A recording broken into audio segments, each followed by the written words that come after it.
August 14, 1591. The sun is dropping over the Niger River. The air is thick with dust and fear.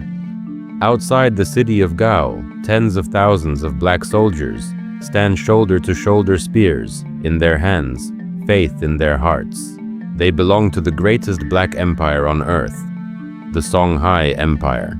An empire so vast it stretches across the Sahara from the Atlantic Ocean in the west to the edge of what is now Nigeria in the east. Behind them lies something even more precious than gold: their families, their mosques, their libraries, their books.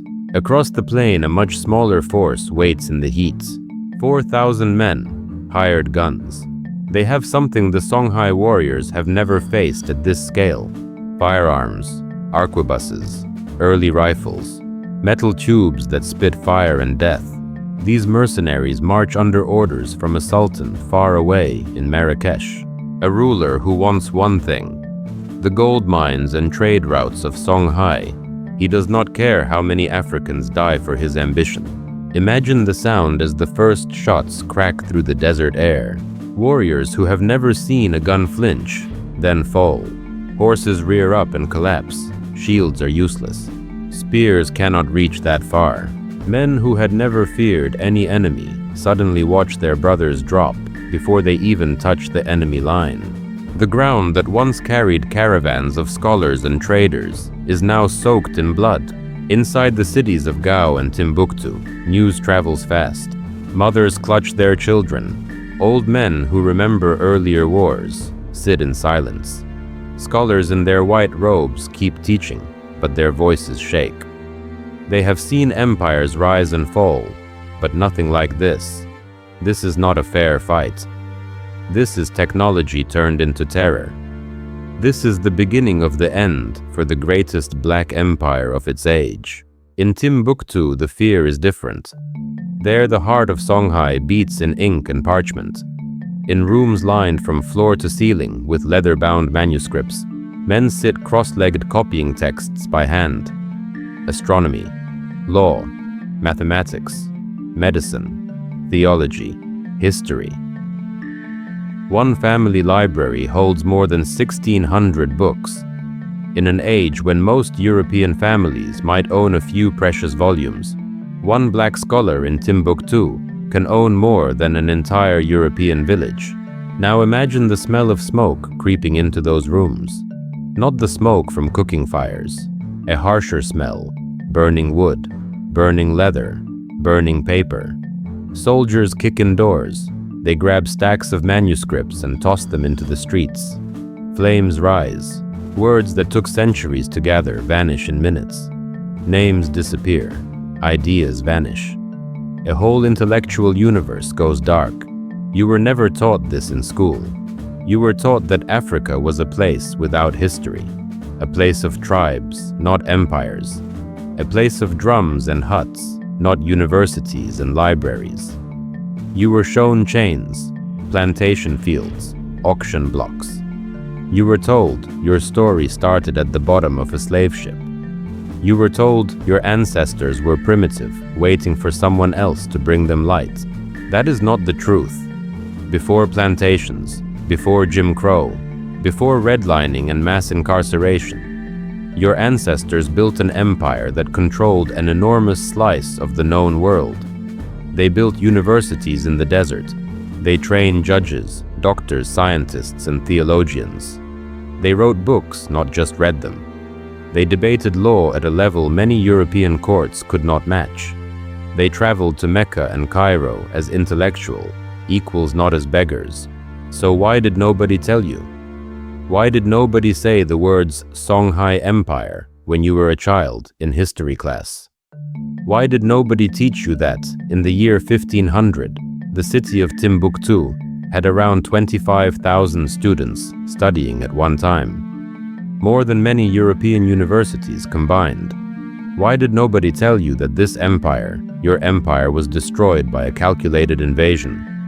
Guns against spears, greed against knowledge, and then wiped out of the story. Stay with this. Because once you see how this empire rose, how it fell, and how its memory was buried, You will understand things about the modern world that never made sense before. You will understand why the wealth gap exists, why black neighborhoods were stripped of resources, why your grandparents struggled so hard while others seemed to inherit everything. You will understand that what looks like failure is actually theft, very old theft. By the time you reach the end of this journey, you will not see yourself the same way. You will not see your children the same way. You will not see the word Africa the same way. And you will not hear people say slavery was a long time ago without feeling the weight of what came before and what was taken. So what are we going to uncover together tonight? By the end of this video, you will know how a black emperor named Askia Muhammad took a kingdom on the Niger River and turned it into the most powerful state in West Africa. You will see how he built a government with provinces and governors that looks strangely familiar to a modern federal system. You will learn how he turned the city of Timbuktu into a true university town. Not a myth, not a fairy tale, a real place of higher learning with a structured system of degrees that looks a lot like what we now call bachelor's, master's, and doctorate. You will meet a scholar named Ahmed Baba, a black intellectual whose personal library alone held more books than many European universities of his day. You will hear his story, how he stood up to occupation, how he was chained and marched across the Sahara into exile, how he kept writing, how his words still speak today. You will see how the Moroccan invasion was not just a random act of war. It was a targeted strike on black power. It was about gold. It was about trade routes. It was about control. And it set the stage for something that would reshape the entire Atlantic world: the explosion of the slave trade. You will see how once they broke the back of Songhai, once they shattered that empire, it became easier to kidnap millions of Africans and ship them to the Americas. Because the political structures that could have defended them were gone. And then we are going to talk about you, about your family, about the neighborhood you grew up in, about the fact that the median white household in the United States today has almost $200,000 in wealth, while the median black household has around $24,000.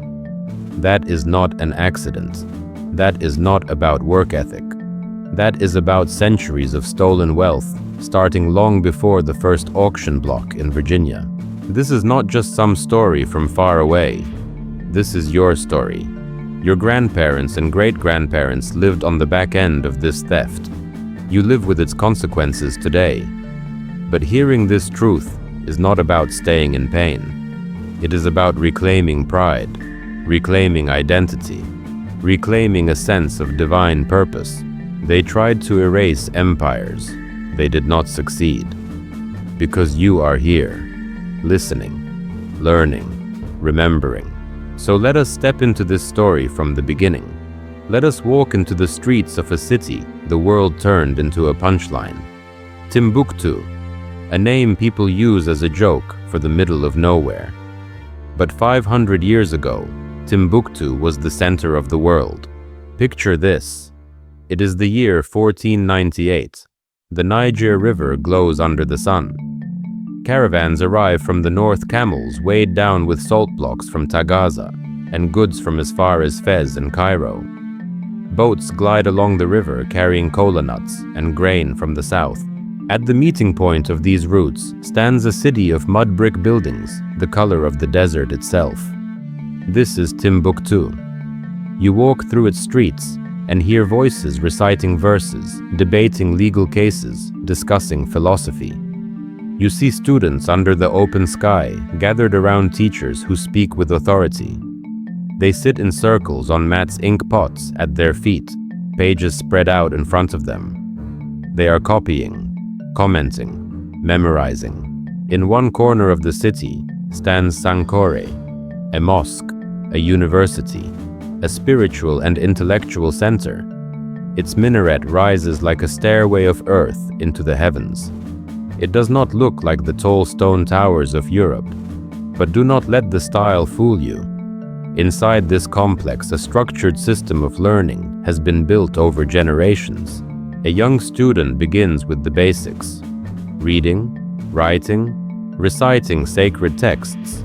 He or she moves through levels of grammar, logic, rhetoric, then into law, theology, mathematics. Some will become judges.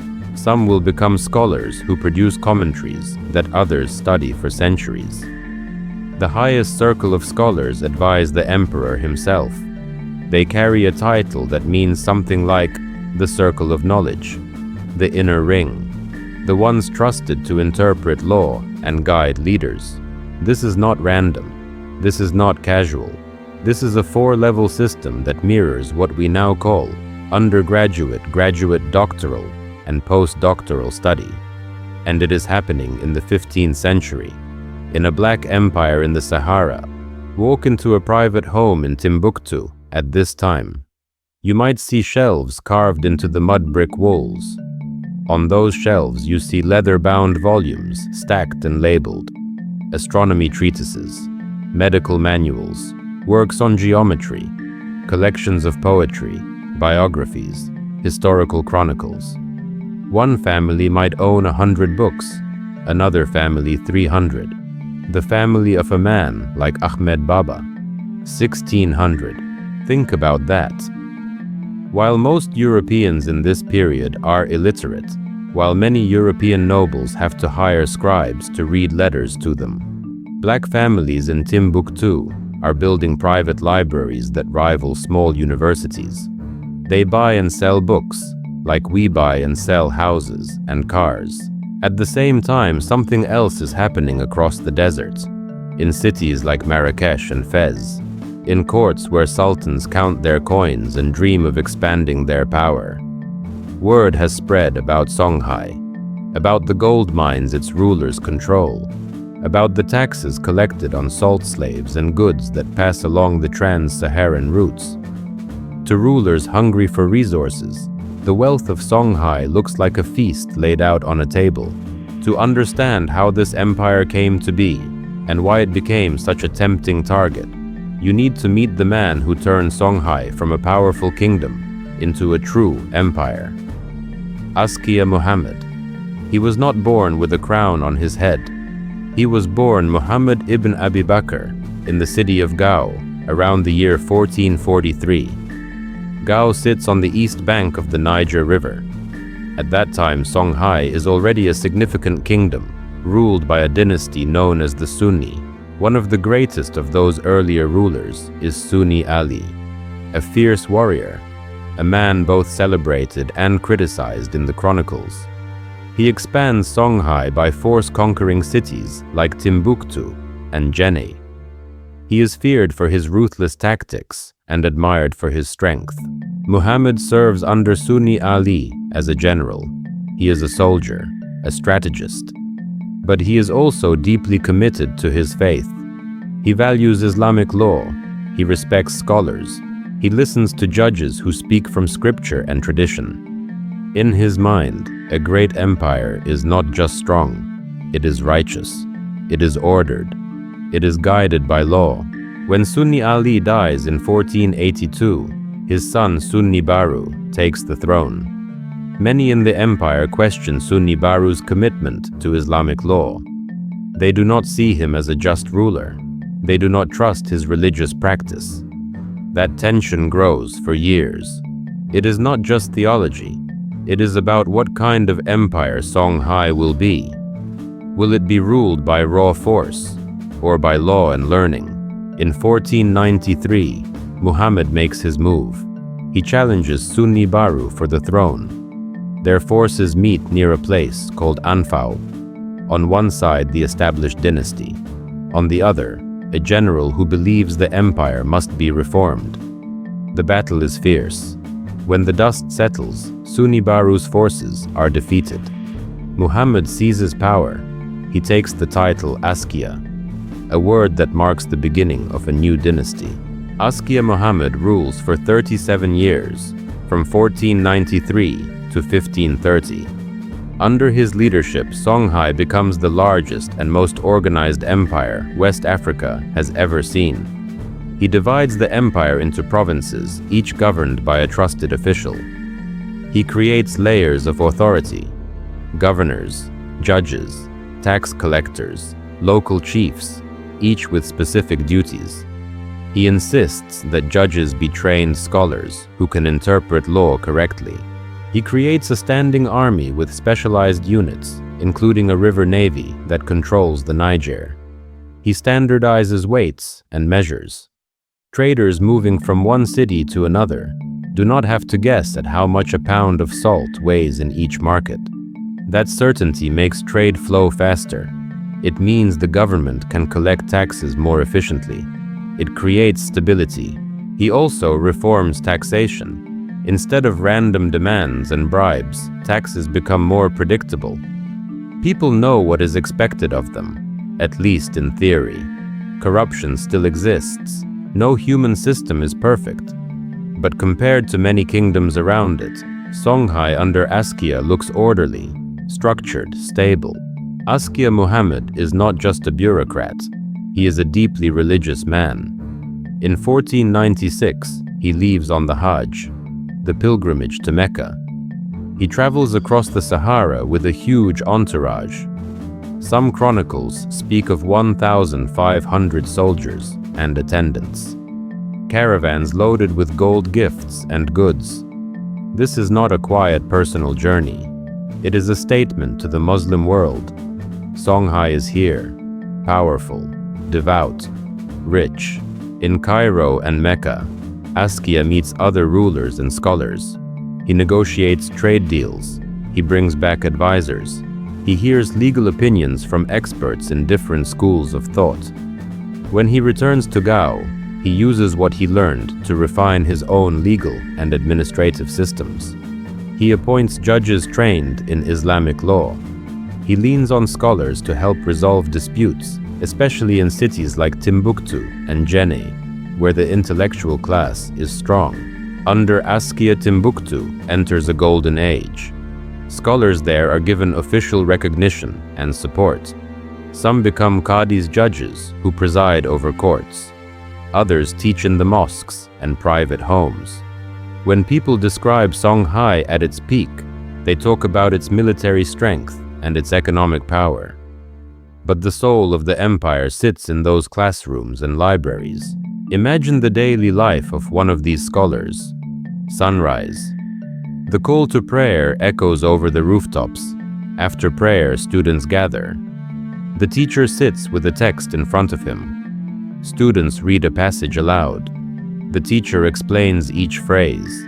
He gives examples. He connects it to other books. Students write notes in margins. They ask questions. Sometimes they argue. Respectfully, but forcefully. This is not blind memorization. It is active engagement.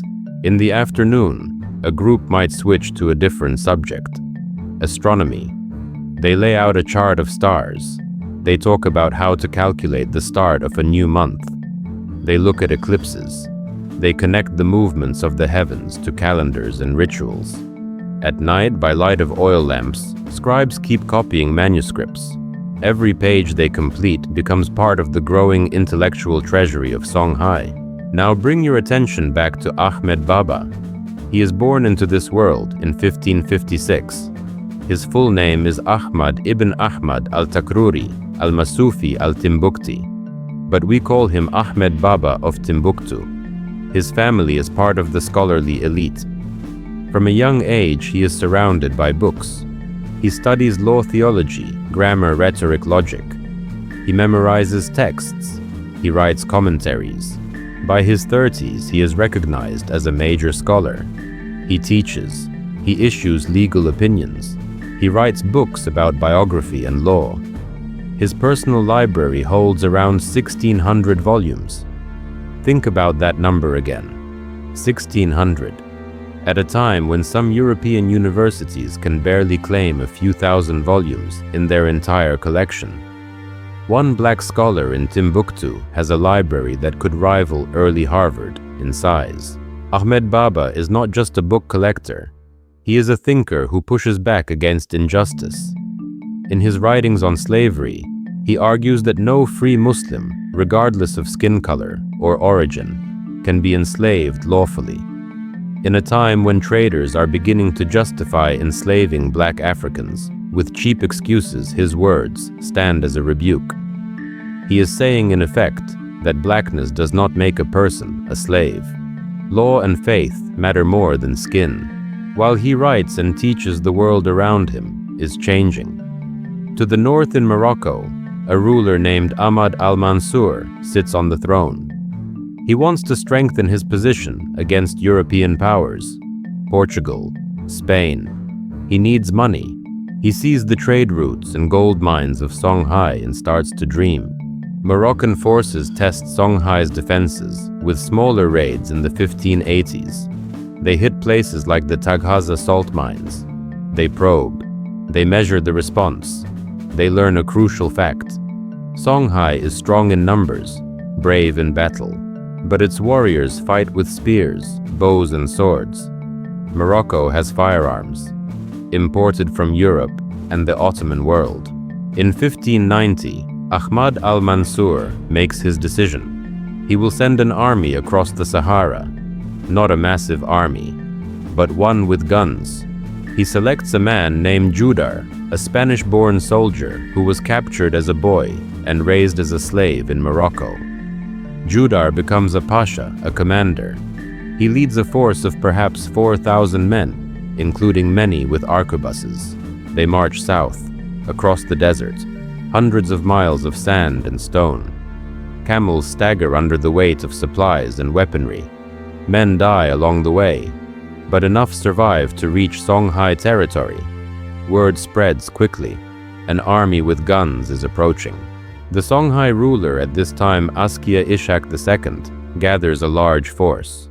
Some sources speak of tens of thousands of warriors, maybe 40,000, skilled horsemen, infantry, river fighters. They meet near a place called Tondibi, north of Gao, early in 1591. You can almost feel the tension in the air. On one side, a sea of black soldiers who have never been defeated by outsiders. On the other, a smaller force with a new kind of weapon. At first, the Songhai army does what it always does. It charges. Cavalry rushes forward. Infantry follows. They expect to break the enemy line by sheer force and bravery. Then the arquebuses fire. The noise alone is terrifying. Smoke billows. Horses panic. Men fall not from spears or arrows, but from invisible blows that rip through flesh and bone. The Songhai cavalry falters. Charge after charge is broken. Numbers no longer matter when each gunshot can drop a warrior from a distance. When the dust settles, the Songhai army is broken. The Moroccan force has taken heavy losses, but they have won. From there, the road to Gao and Timbuktu lies open. Judar Pasha moves fast. His troops head for the heart of Songhai. Gao falls. Then Jenny. Then Timbuktu. I want you to slow down for a moment and really picture what happens next. Because this is not just another war story. This is a deliberate attack on black knowledge. Soldiers pour into Timbuktu. They do not just loot gold and grain. They go to the houses of scholars. They seize books. They arrest teachers. They break the networks that held this intellectual world together. Ahmed Baba is a prime target. He is known, respected, influential. Moroccan authorities arrest him. They confiscate his library, 1,600 books, manuscripts passed down through his family for generations, years of work gone. He is chained and taken north, forced to walk across the same desert that his ancestors crossed as free traders and pilgrims. But now as a prisoner, in Marrakesh he lives under house arrest. He cannot go home. He cannot teach his students in Timbuktu. But he does not stop writing. He continues to issue legal opinions. He writes biographies of scholars from his region. He keeps the memory of Songhai's intellectual tradition alive even while its cities lie under occupation. Back in Timbuktu, many scholars flee. Some hide their books in walls or bury them in sand. Some are killed. Some are forced into silence. The Moroccan occupation lasts for decades. The empire of Songhai is finished as a political power. Its provinces fragment. Its trade routes wither. Its people scatter. But even that is not the end of the story. Because after the Moroccans come the Europeans. And they do something even more insidious. They rewrite the narrative. Instead of telling the tale of a great African empire, destroyed by a northern power armed with European guns, they talk about the natural decline of African kingdoms. Instead of highlighting the scholars of Timbuktu, they talk about how Europe brought learning and civilization to a dark continent. They lift pieces of African knowledge and present them as their own. They store stolen manuscripts in their libraries and do not tell the world where they really came from. And for centuries, when your children go to school in America, they hear nothing of this. The names Askia Muhammad and Ahmed Baba never cross their desks. The words Songhai Empire never appear on a test. Timbuktu becomes a joke, a nowhere place, a punchline. You have just walked through the rise of this empire. You have seen its structures, its scholars, its destruction. But we are not done. Because to truly understand the depth of this theft, we need to zoom out and see the pattern. Songhai was not the only black center of power and learning that was attacked and erased. It fits into a long line of wealth, knowledge, and community that were built by black people, then ripped apart by systems that feared what that power could do. Before we move into that pattern and how it connects directly to today, pause for a second and let this land. Your ancestors were not blank slates waiting for someone to write on them. They were authors of their own story, builders of their own institutions, keepers of their own libraries. You were not supposed to know that, but now you do. So now let us pull back and look at the bigger picture. Because once you see the pattern, you cannot unsee it. Once you recognize the same tactics used again and again across centuries, you start to understand that this was never random. This was policy. This was strategy. This was systematic. Songhai was not the first African empire to be targeted and dismantled, and the methods used to destroy it were not new. They were refined over time, tested on earlier victims, then deployed with brutal efficiency.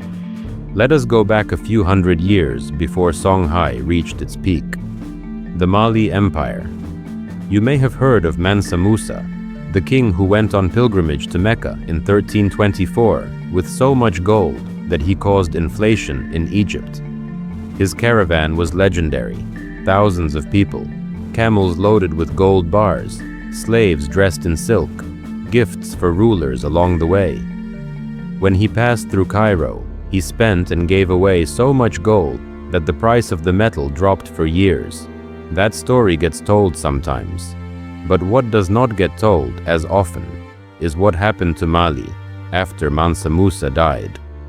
What does not get emphasized is how external forces jealous of that wealth began chipping away at Mali's power.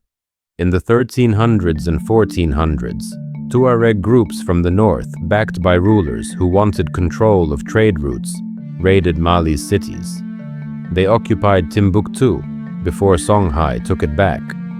Mosi warriors from the south launched attacks.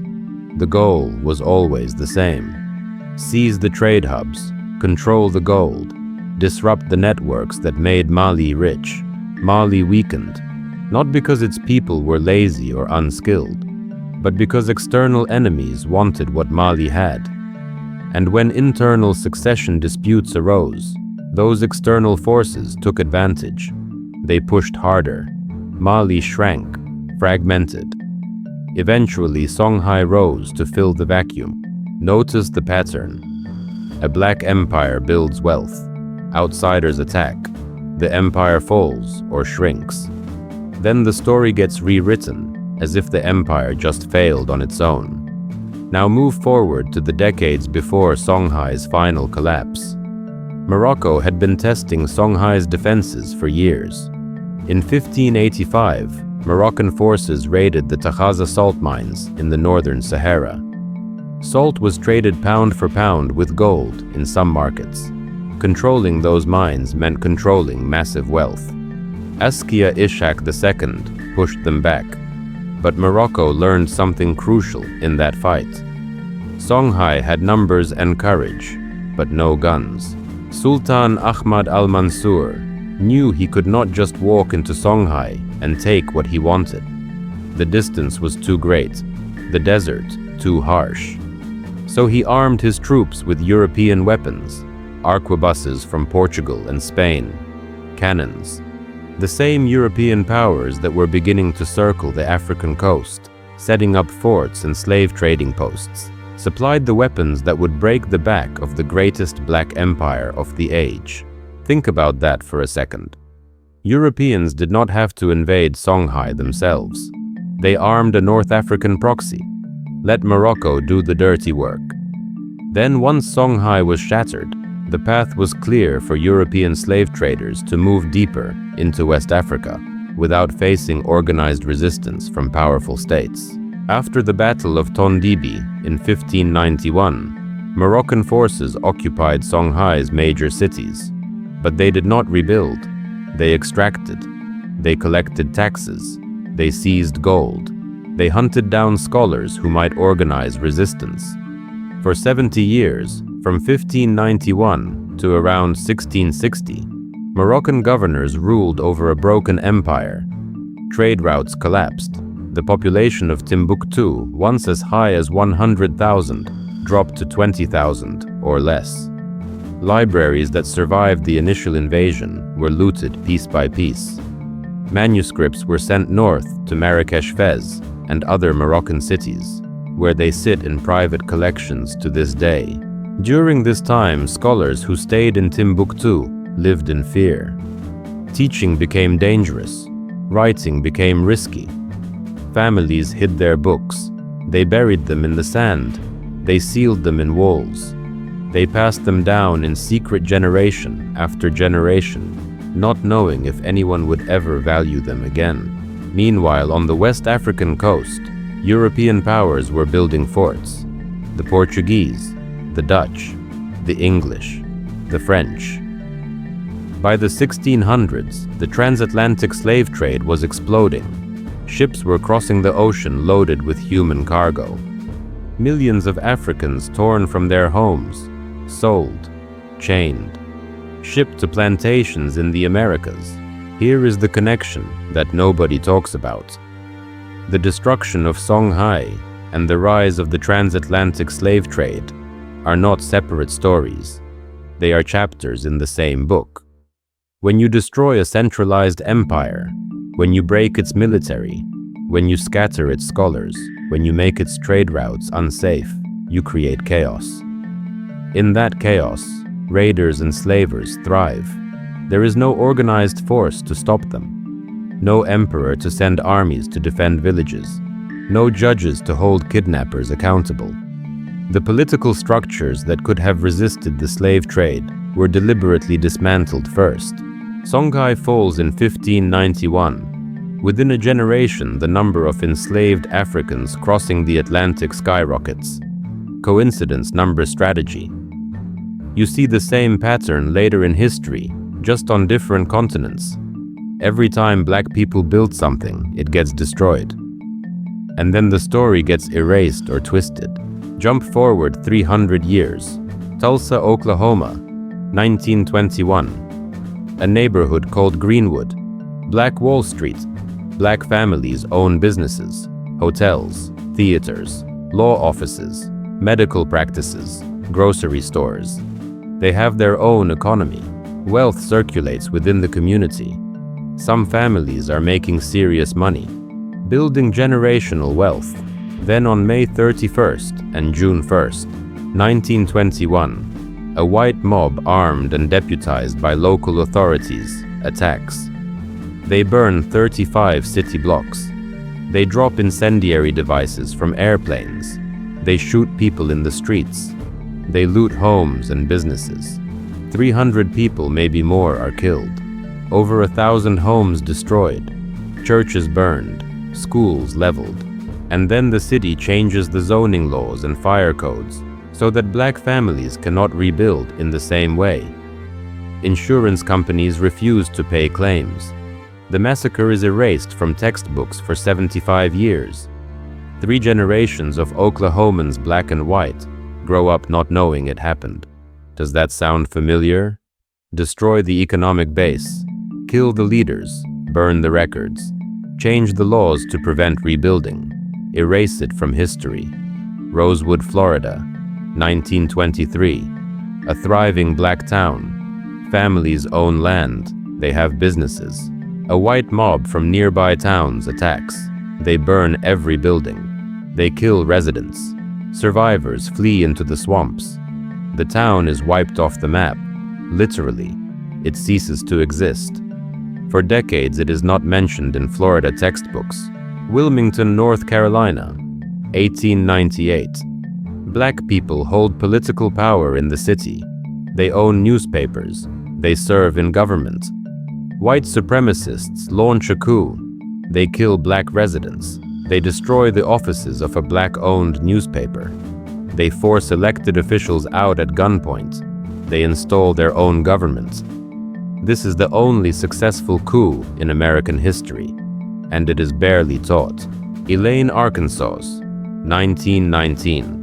Black sharecroppers try to organize a union so they can get fair payment for their cotton.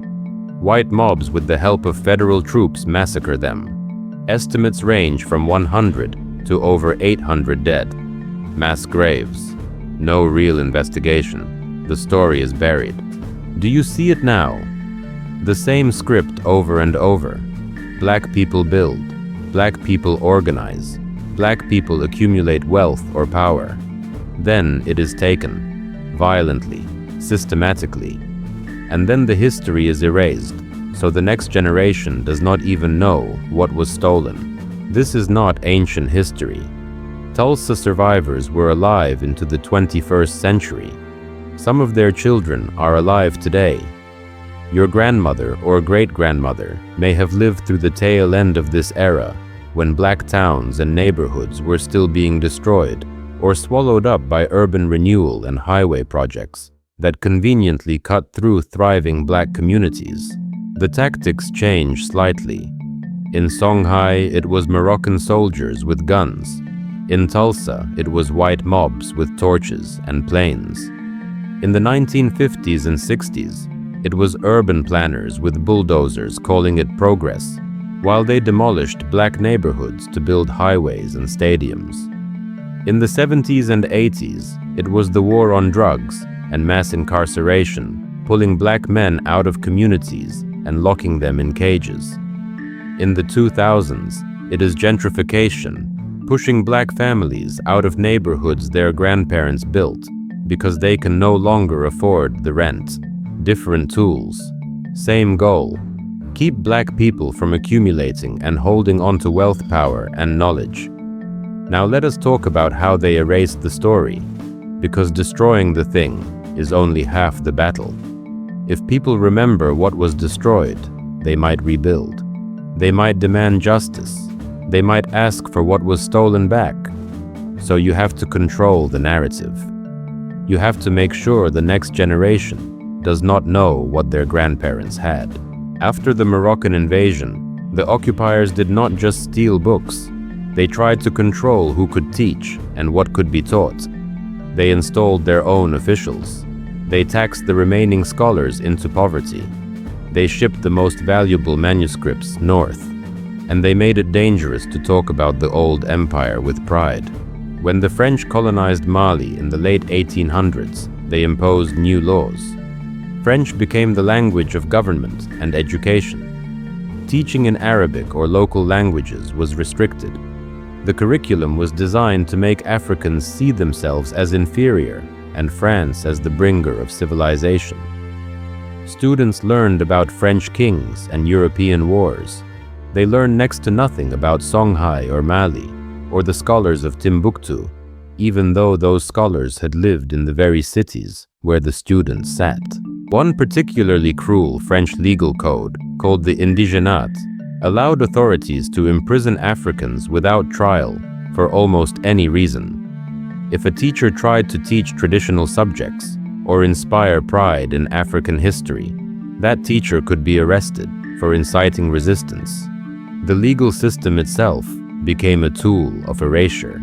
Even after independence in 1960, the new government of Mali struggled to preserve what was left. There was no money for climate-controlled storage. Manuscripts deteriorated in the heat and humidity. Insects ate through pages. Families who owned manuscripts did not trust the government, so they kept them hidden. It was not until 2001 that UNESCO finally designated Timbuktu's manuscripts as World Heritage. 410 years after the destruction began. Let that sink in. 4 centuries of neglect. 4 centuries of the world being told Africa had no written history, while hundreds of thousands of manuscripts sat in private homes in Timbuktu, hidden from authorities who could not be trusted to protect them. Now let us cross the ocean and see how the same playbook unfolded in America. After slavery ended, there was a brief period called Reconstruction, when black people voted, held office, started businesses, bought land. Then came the backlash: Jim Crow laws, segregation, lynching, the Ku Klux Klan, and a very specific effort to control what was taught in schools. Textbooks in the South, and even in many northern states, told a version of history that erased black achievement and justified white supremacy.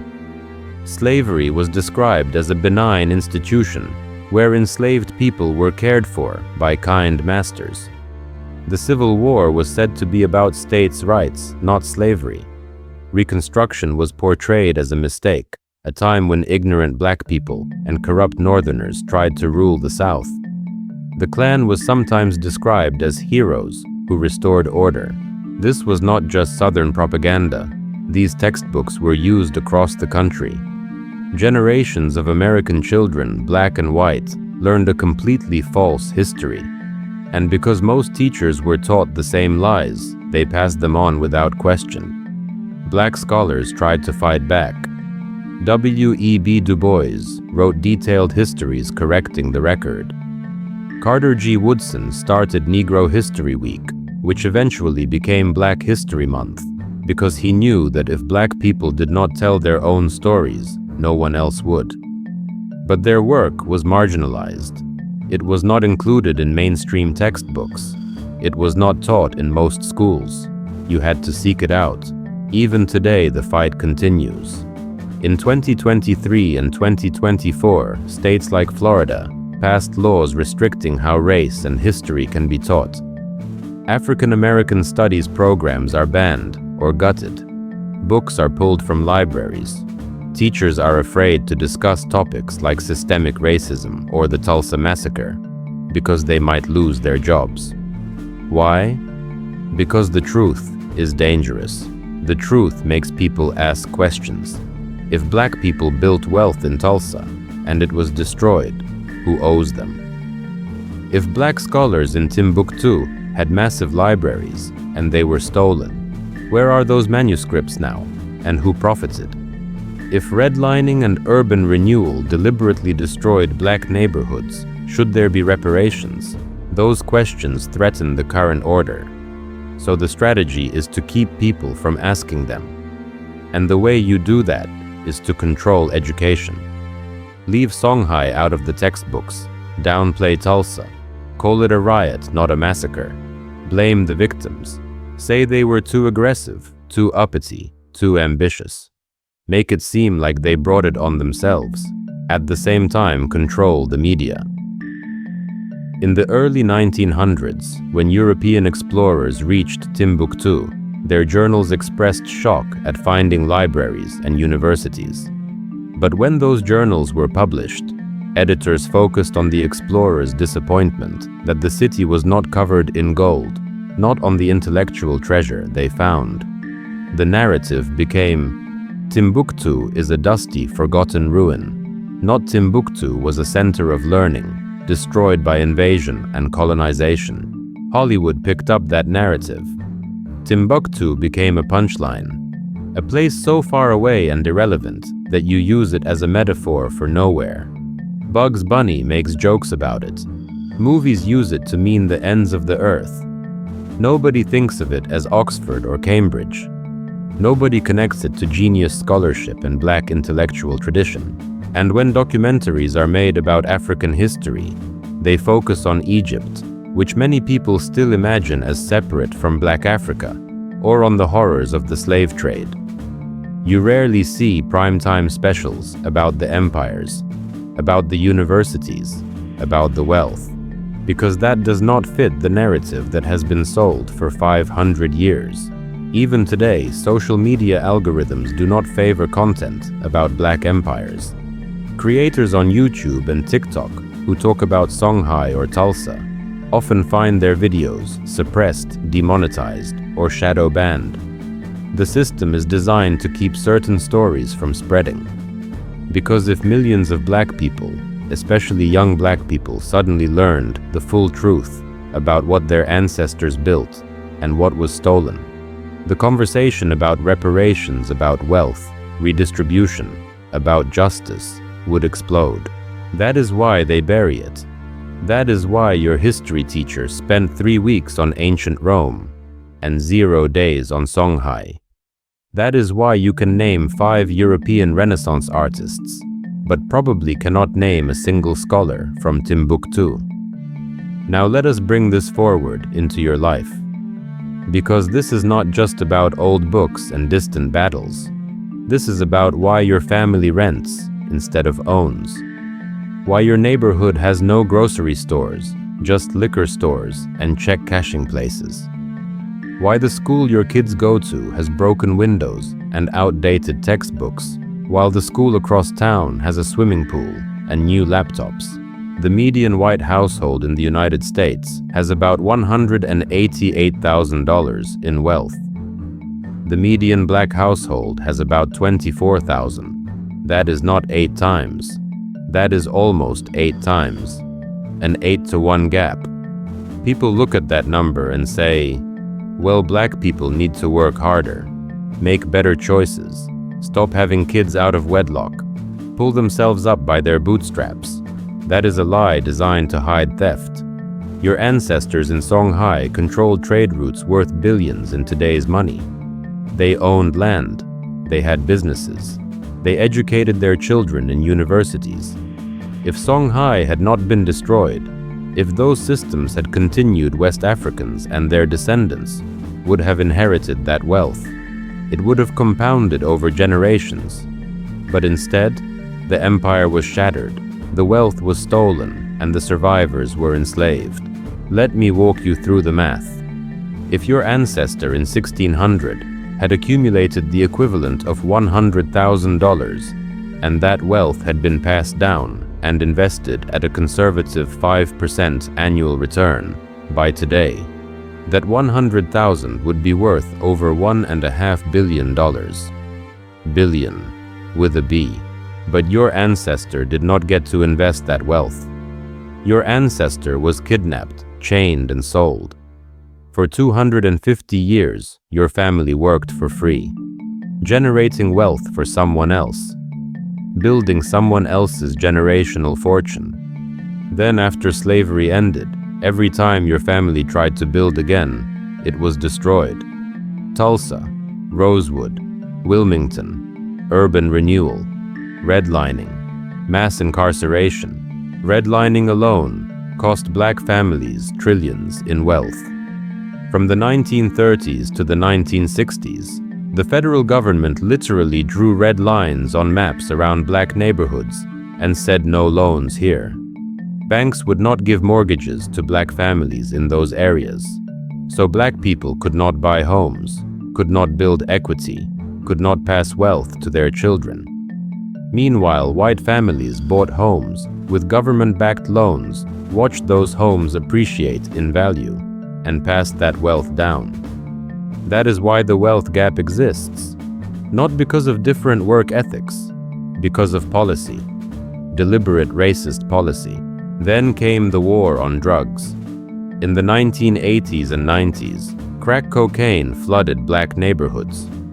Some researchers have shown the CIA had a role in that. Laws were passed that punished crack used mostly by black people 100 times more harshly than powder cocaine, used mostly by white people. Black men were locked up by the millions, taken out of families, taken out of neighborhoods, stripped of voting rights, made unemployable after release. Another generation's wealth and stability destroyed. And people say slavery was a long time ago. Get over it. But Tulsa was 1921, your grandparents' lifetime. Redlining ended officially in 1968, your parents' lifetime.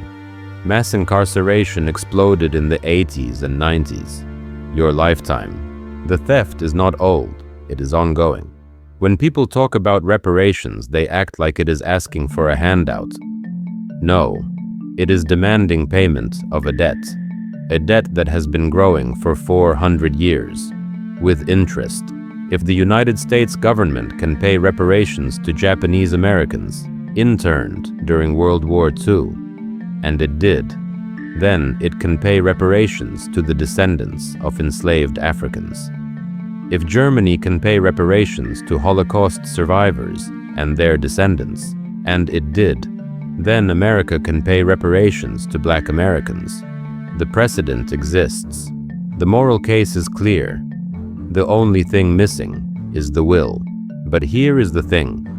You are not supposed to know this history. You are not supposed to connect the dots from Songhai to the slave trade, to Jim Crow, to redlining, to mass incarceration, to today. Because if you connect those dots, you realize that your struggle is not your fault. You realize that the poverty, the broken schools, the missing fathers, the crime, all of it traces back to systematic, intentional destruction of black wealth and black community. They want you to think you are starting from zero, that you are behind because of something you did or did not do. But you are not starting from zero, you are starting from -10. Because they did not just deny you opportunity, they stole what you already had. Then they erased the evidence, so you would not even know to ask for it back. Now let me tell you what this means for how you see yourself. Because the biggest theft was not just wealth, it was identity. You are not a victim. Let me say that again because it is important. You are not a victim. Victim is a word they use to keep you small, to keep you looking down, to keep you thinking your only story is suffering. You are a survivor. You are a descendant of people who survived the Middle Passage, the largest forced migration in human history. You are a descendant of people who survived 250 years of slavery. People who kept their families together even when the law said they had no right to family. People who learned to read even when the penalty was death. People who built churches and schools and businesses in the shadows of oppression. You are a descendant of scholars. Your ancestors in Songhai were reading and writing, while many Europeans could not spell their own names. Your ancestors built universities. They calculated the movements of stars. They wrote legal commentaries that are still studied today. That intelligence is in your blood. You are a descendant of empire builders. The Songhai Empire covered 1.4 million square kilometers, larger than Western Europe, controlled by black leaders, defended by black armies, enriched by black traders and scholars. Your ancestors did not sit around waiting to be civilized. They were civilization. Your poverty is not your fault. Your wealth was stolen. Say that out loud. My wealth was stolen, not lost, not squandered, stolen. By armed men, by unjust laws, by systems designed to transfer resources from black hands to white hands. And the theft continues today. Gentrification is modern land theft. Developers move into black neighborhoods, raise rents, push families out, and then profit from the location that black people built. Mass incarceration is modern slavery. Prisons profit from black labor. Corporations use prison labor to make products they sell for profit, while paying pennies to the incarcerated. Police brutality is the modern face of terror that once wore clan robes. History does not repeat, but it rhymes. The tactics evolve. The goal stays the same: keep black people from accumulating power. But here is what they did not count on. You survived. They tried to kill you on slave ships. You survived. They tried to work you to death on plantations. You survived. They lynched you, burned your towns, redlined your neighborhoods, locked you in cages. You survived. You are still here, and every generation you get stronger. There is a reason you are watching this video right now. There is a reason you are learning this truth today. It is not an accident. It is not coincidence. It is divine appointment. God preserved your ancestors through the Middle Passage. Why? So you could be here. God brought your ancestors through slavery. Why? So you could be here. God sustained your family through Jim Crow, through lynching, through redlining, through crack, through mass incarceration. Why? So you could be here right now in this moment, learning this truth. You think that is random? No. You have a purpose. You have a mission. To learn the truth, to speak the truth, to pass the truth to the next generation, to break the cycle of amnesia, to reclaim what was stolen, not just money, identity, pride, knowledge, power. Your children need to know this. They need to know they come from emperors, not just slaves. They need to know their ancestors built cities in the desert, crossed the Sahara, with libraries on their backs, stood up to tyrants and occupiers. They need to know that the struggle they face today is not because they are weak or inferior, but because someone is still trying to keep them down. When your son comes home from school and says he does not like history because it is boring, sit him down and tell him about Askia Muhammad, a black man who ruled an empire for 37 years, who went to Mecca and came back with knowledge that transformed his nation, who built a system of government that looked like what America would not create for another 300 years. When your daughter asks why her school does not have the same resources as the school across town, tell her about Timbuktu, a city with 25,000 university students learning law, medicine, astronomy, and theology, while Europe was burning books and calling it heresy. Tell her that her ancestors valued education above almost everything, that learning is in her DNA. When someone tells you to get over slavery, tell them about Tulsa, 1921, not 1521, 1921. 3 generations ago. Tell them about Rosewood. Tell them about redlining. Tell them the theft did not stop. It evolved. When someone says black people need to work harder, tell them about the 8-to-1 wealth gap and ask them to explain how hard work closes a gap created by 400 years of stolen labor, stolen land, stolen businesses, and stolen opportunities. You do not owe anyone an explanation for your anger. You do not owe anyone patience while they deny your history. You do not owe anyone silence while they erase your ancestors. But here is what you do owe. You owe it to those ancestors to remember them. You owe it to your children to teach them. You owe it to yourself to walk in the truth of who you are. You are not inferior. You are not less than. You are not starting from behind because you failed. You are starting from behind because someone pushed you there and put a knee on your neck to keep you down. But you are still here, still breathing, still fighting, still building. That is not weakness. That is strength beyond measure.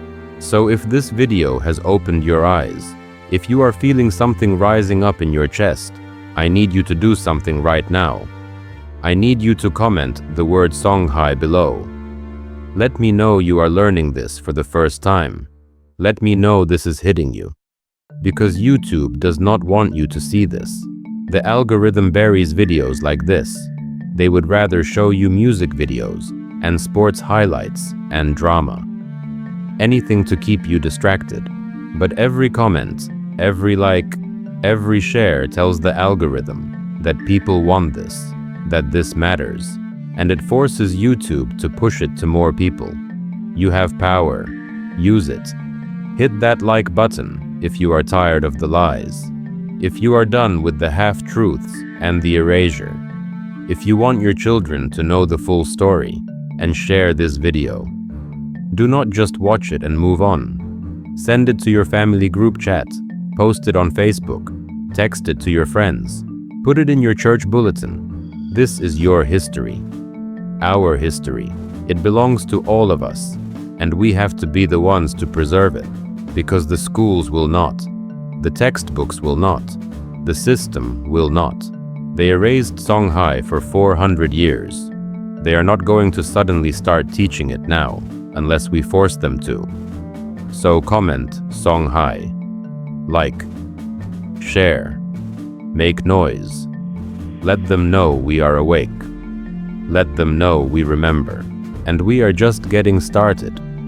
Because there are hundreds of stories like this. Stories of black kings and queens, of scientists whose inventions were stolen, of towns that were burned, of movements that were crushed. And I am going to keep telling them, one after another, until every person who wants to know the truth has access to it. So subscribe to this channel right now. Hit that notification bell, because the next video is coming, and it is going to blow your mind, just like this one did.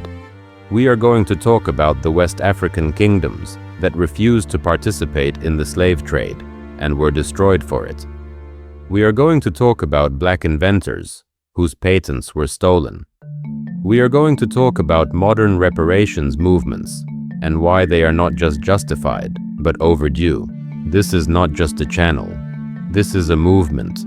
This is a reclamation. This is spiritual warfare. Because they did not just steal your wealth. They tried to steal your soul. They tried to make you forget who you are. They tried to convince you that your ancestors were nothing, that you came from nothing, that you are nothing. But now you know the truth. You came from emperors, from scholars, from warriors, from builders of cities and libraries and trade networks that spanned continents. You carry that legacy in your blood, in your bones, in your spirit, and they can never take that from you again.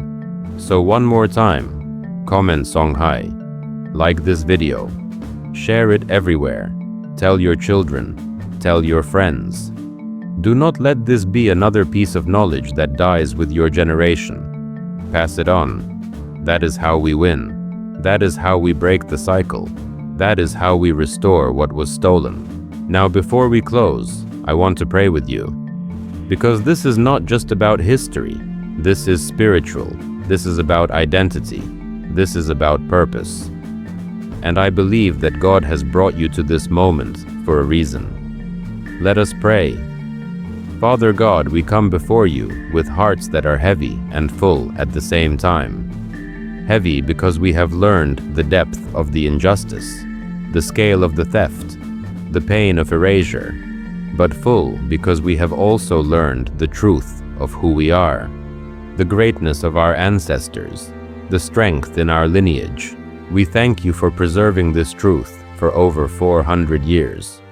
We thank you that manuscripts survived in the sand, that oral histories were passed down, that scholars like Ahmed Baba kept writing even in exile, that your hand was on this story, protecting it, until the time was right for it to come back to light.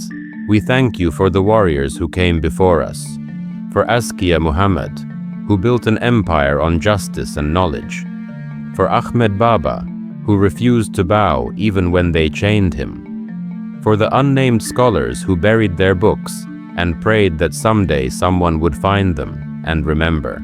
We pray for justice, Lord. Justice for the 10,000 souls who died when Songhai fell. Justice for the millions taken in chains across the Atlantic. Justice for the families burned out in Tulsa and Rosewood and Wilmington. Justice for every life stolen, every dollar stolen, every chance stolen. We pray for restoration. Restore what was stolen. Not just money, though that is owed, but identity, pride, knowledge. Restore the sense of who we are as a people. Restore the confidence that was beaten out of us. Restore the dreams that were deferred for generations. We pray for awakening. Awaken every Black person who hears this story. Let them feel the fire of ancestral pride rising in their chest. Let them know they are not victims. They are heirs. Heirs to empires. Heirs to brilliance. Heirs to strength that cannot be broken. Bless those who seek truth in a world that profits from lies. Give them courage to speak when others want them silent. Give them wisdom to teach the next generation. Give them endurance to keep fighting, even when the fight is long. Strengthen those who resist erasure. The teachers who teach real history, even when it costs them. The artists who tell these stories, even when they are not funded. The parents who sit their children down and say, "Let me tell you who you really are." Vindicate the memory of our ancestors. Let their names be spoken again. Let their achievements be celebrated. Let their sacrifices be honored. Let the world know that Africa was not a dark continent waiting for light. Africa was the light, and the darkness came from those who tried to extinguish it. Give us courage to demand what is ours. Reparations, recognition, respect, not as a favor, not as charity, as a debt that is 400 years overdue. Give us wisdom to use what we learn, to turn knowledge into action, to turn anger into organizing, to turn pain into power, and give us faith to believe that justice will come. Maybe not today, maybe not tomorrow, but it will come, because you are a God of justice. You see every tear, you count every loss, and you do not forget. Protect our children, Lord. Protect them from the lies that the world will try to teach them. Protect them from the shame that the world will try to put on them. Let them grow up knowing they are descendants of greatness. Let them walk with their heads high. Let them build on the foundation we lay today. In Jesus' mighty name we pray. Amen. Walk in truth. Demand justice. You are free. Free from the lies. Free from the shame. Free to be who you were always meant to be. This is Dark History Stories. And until next time, remember Songhai. Teach your children. Reclaim your legacy. Build wealth. Demand reparations. Remember the theft. And never ever let them erase us again. Peace.